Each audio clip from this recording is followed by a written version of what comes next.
मिट जाए गुनाहों का तसव्वुर इस जहां से, यदि यकीन हो जाए कि खुदा देख रहा है। मेरे प्यारे दोस्तों, मैं हूं doctor Hema Pande, motivation speaker और आप सबकी दोस्त।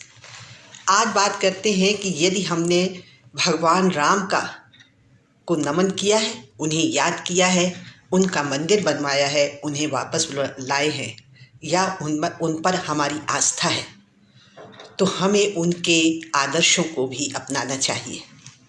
हम आप हर व्यक्ति उन 5 चीज़ों से बनता है जिन चीज़ों के माध्यम से सफलता भी मिलती है। ऐसे ही व्यक्ति जो अपने से बड़ों का सम्मान करते हैं। 14 वर्ष का वनवास जिस समय दिया गया, उन्होंने एक बार भी प्रश्न नहीं किया गया, कहा कि क्यों। उन्होंने कहा कब जाना है। क्या ऐसा हमारे यहाँ होता है? बच्चों से यदि किसी बात के लिए कहा जाए तो तर्क शक्ति इतनी मजबूत है कि जिनके प्रश्नों का आंसर देना हमारे खास तौर से बुजुर्गों के लिए मुश्किल ही नहीं, नामुमकिन है।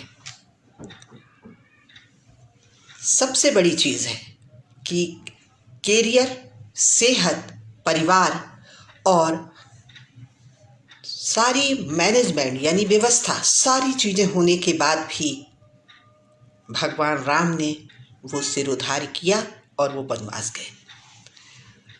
आज ऐसी ही एक कहानी के माध्यम से बताने की कोशिश करती हूँ कि कैसे हमारे परिवारों में बुजुर्गों का एक ऐसा स्थान होता है जो अपरोक्ष रूप से सहयोग करता है। सामने दिखाई दे न दे, लेकिन पीछे एक ऐसी अदृश्य ताकत बनी रहती है परिवार को, जो स्तंभ की तरह खड़े रहते हैं मजबूती से।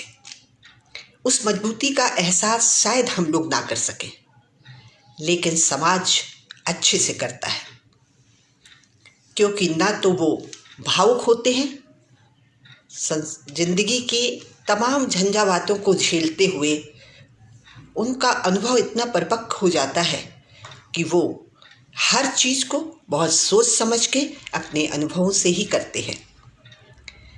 एक लड़का अपनी स्टूडेंट लाइफ में किसी लड़की को पसंद करता है और शादी का प्रस्ताव उसके परिवार से आता है, लेकिन शर्त ये रहती है कि यदि शादी मेरे यहाँ करना है तो आपके परिवार का कोई भी बुजुर्ग व्यक्ति मेरे यहाँ ना आए।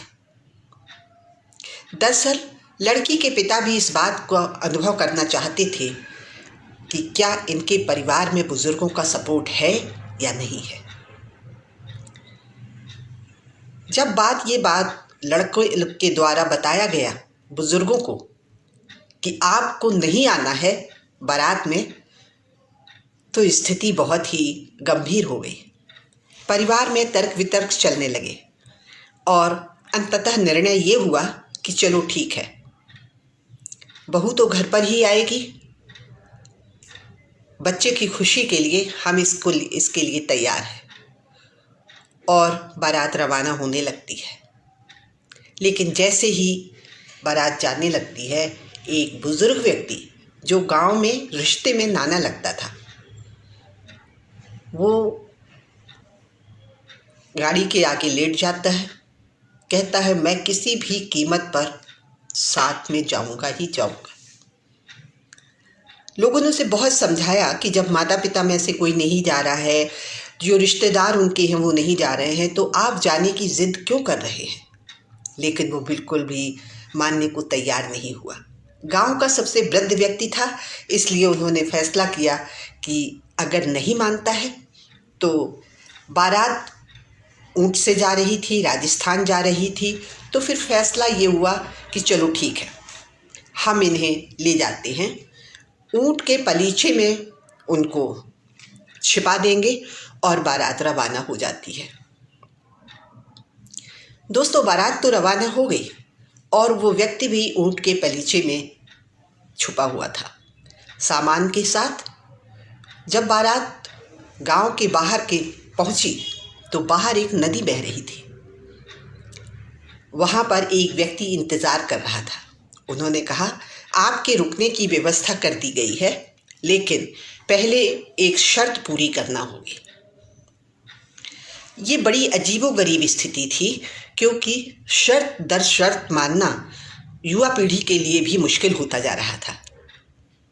और बाद में फैसला ये हुआ कि बताइए शर्त क्या है। शर्त ये थी कि नदी में दूध बहा दीजिए और बारात को गांव के अंदर ले आइए। रहने की व्यवस्था हो चुकी है। बच्चे परेशान हो गए, समझ में नहीं आया ये कैसा प्रश्न है और इसकी भरपाई कैसे की जाए। और निर्णय ये हुआ कि वापस चला जाए, क्योंकि ये असंभव था। किसी भी नदी को खाली कराना बहुत मुश्किल है।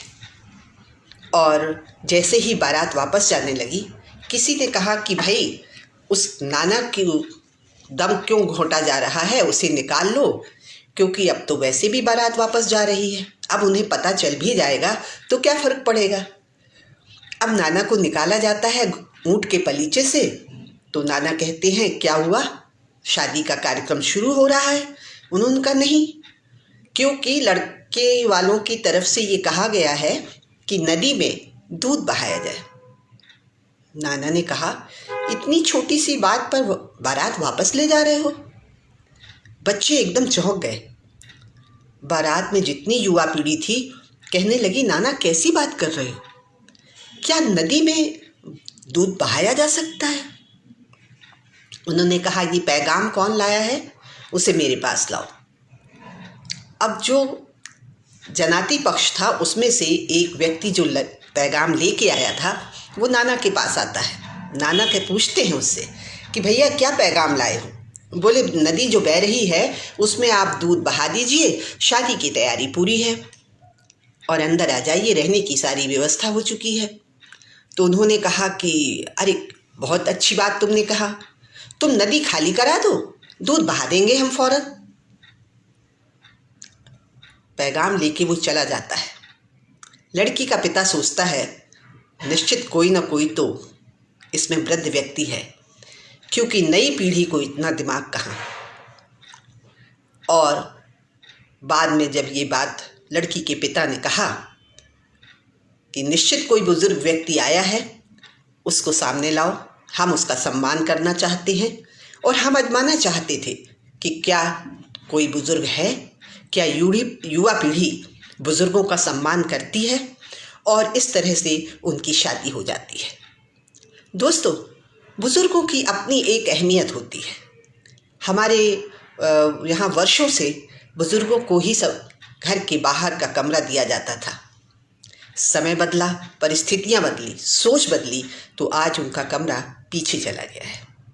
इसीलिए जाने अनजाने कई बार युवा पीढ़ी भटक जाती है। जिन घरों में कहते हैं कि जिन बागों में माली नहीं होता है वो बाग उजड़ जाया करते हैं। माली का होना बहुत ज़रूरी है। अपने बुज़ुर्गों का सम्मान कीजिए। अपनी युवा पीढ़ी के हिसाब से थोड़ा एडजस्टमेंट भी करना पड़ेगा तो बुज़ुर्गों को भी करना चाहिए, क्योंकि यही वो समय है जब उनको आपकी ज़रूरत है, आपके सहयोग की ज़रूरत है, आपके परामर्श की ज़रूरत है। लेकिन ज़रूरत से ज़्यादा दखलंदाजी कई बार युवा पीढ़ी को टेंशन में डाल देती है, क्योंकि समय बदला है, चीज़ें बदली हैं, तो उनके कार्यक्रम भी बदले हैं। देर रात तक काम करने वाली जो कंपनियां हैं, आपको उनको सुबह नहीं उठने देती हैं। ये उनकी मजबूरी है, लेकिन वो क्या खाते हैं एक अनुशासन के साथ, क्योंकि सेहत खराब हो जाती है और हमारे हाथ से वो चीज़ें चली जाती हैं। तो सबसे पहले हमें अपने बुज़ुर्गों का सम्मान करना ही चाहिए, लेकिन बुज़ुर्गों से भी अनुरोध करूंगी कि युवा पीढ़ी के साथ तालमेल बिठाइए।